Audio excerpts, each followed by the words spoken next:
Hello, everyone. This is Graham with Terabit Web Security News, bringing you yet another cybersecurity news story. The WestRock ransomware incident.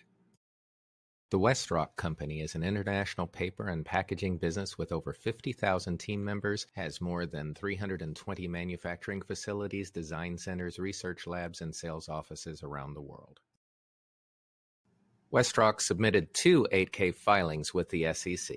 The January 25th SEC filing introduced the attack, and the January 26th filing described the ongoing investigation to clean up the incident. WestRock announced on January 23, 2021 about getting ransomware in both the information technology and operational technology systems. The company is mainly operational, with parts of the company affected, and are using alternative means to function and ship to the customers.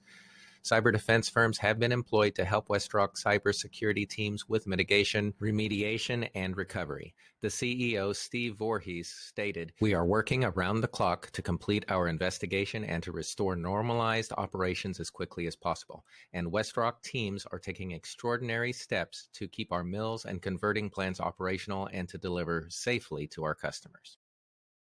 If you need further information, see the notes below. You've been watching the Terabit Web Security News with Graham as your host. Thank you for watching our video. If you like this video, please click the like button and subscribe to our channel for further updates.